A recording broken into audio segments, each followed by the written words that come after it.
Welcome back. The Central Bank of South Africa is seeking an independent investigation into the scandal rocking the country's unit of KPMG. The Deputy Governor of the Central Bank, Mr. Kube Naidoo, believes the global accountancy firm must be given a chance to come clean after being implicated in a scandal involving business friends of President Jacob Zuma. Mr. Naidoo, who was addressing a monetary policy forum public meeting in Cape Town, insists that the troubles at KPMG will not pose a financial stability risk to the banking sector. The accounting firm, which audits several South African banks, has lost a number of local clients since the scandal began. And moving away from South Africa now to Egypt, where Uber has affirmed its commitment to the country with the announcement of a $20 billion investment in its new support center in Cairo. This comes despite challenges presented by sweeping economic reforms and record inflation. Uber has had to make deals with local car dealerships to provide its drivers with affordable vehicles and adjust its ride prices to ensure that its workers weren't hit too hard by inflation.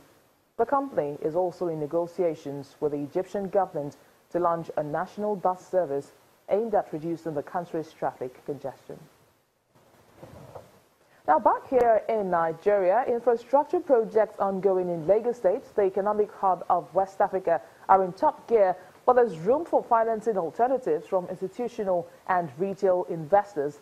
Some of the headline projects were presented to investors at a roundtable organized by the Harvard Business School Association of Nigeria by the Special Advisor to Lagos State on Overseas Affairs and Investments, Professor Ademola Abbas. To start with, we all know the story of Oshodi. The interchange that we are trying to do in Oshodi is going to cost roughly $70 million. And as somebody said earlier on, it is to consolidate 13 different 13 city interstate car parks in that particular area. But beyond that, also, you're going to have a lot of recreational facilities, shopping malls, multi-floor bus terminals, and so on and so forth. Also, the interchange is expected to be completed around May, June 2018. That is next year. Apart from that, we are looking at trying to deal with the airport road. So what we're trying to do on the airport is to construct a 5.5 kilometer, 10-lane from the junction of Oshodi interchange to the airport. You're going to have, along those 10 lanes, you're going to have 3 bridges. That is 2 flyovers, 1 each way, and you're going to have a U-turn. And also you're going to have 5 pedestrian bridges around that place. Now, the Oshodi interchange, I must say, before I come to this thing, was originally conceived to be a PPP project. Because we're talking about what works, what doesn't work. But somewhere along the line, there was a little bit of situation in which we couldn't go on the PPP because the other party wasn't ready with the fund we thought would be coming. So the government decided to take it on its own. See, as a government, we are not scared to tell you when things are not moving the way we expect, but we are working at it. So as at this moment, the government is dealing with Oshodi on its own, but there's a lot of room for investors to play. The same thing with the airport project. It's a major infrastructure, and for now, we are committing our resources to it. I did speak earlier on about water. Water is a major infrastructure in the state. And to be honest with you, we haven't got the kind of money that is needed to generate the amount of water we need in this state. Adion Phase 2 is ongoing, and it is going to generate 70 million gallons per day. It's 70% completed as at last month. Again, it is fully funded by the Lagos State government. But there are other opportunities in water area for investors to come in. For those who are following things closely, at the end of this month, we will be launching a Cleaner Lagos initiative, which is being spearheaded. Again, it's a PPP arrangement to be launched by Visionscape. What is important is the fact that we are going to have nothing less than 700 brand new compactors and over 1 million wheeler bins in Lagos State. So we are hoping, and I am inviting those who might have any doubt about what we are doing in Lagos about environment, that by next month, I'm hoping things will turn around very, very rapidly.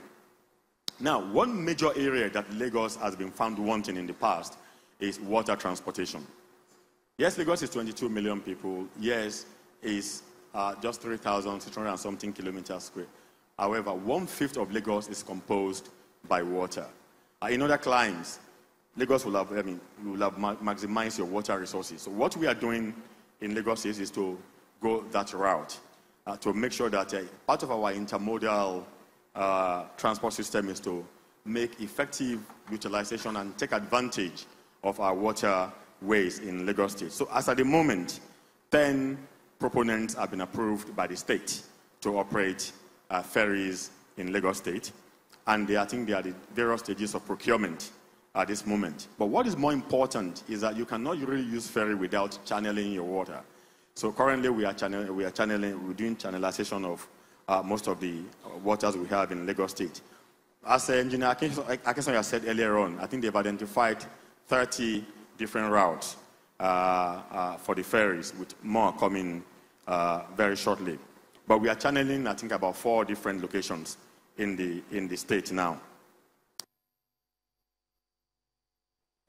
And finally, on today's program, oil prices are higher today on signs that the markets are gradually tightening after years of oversupply, although the outlook for 2018 remains less certain. U.S. West Texas Intermediate crude futures are trading at $51.06 per barrel, and Brent crude futures, the international benchmark for oil prices, were trading at $56.69 a barrel, and that's up 8 cents from their last close. Traders say they are looking to the United States fuel inventory data, which will be out today and tomorrow, for indicators on price direction.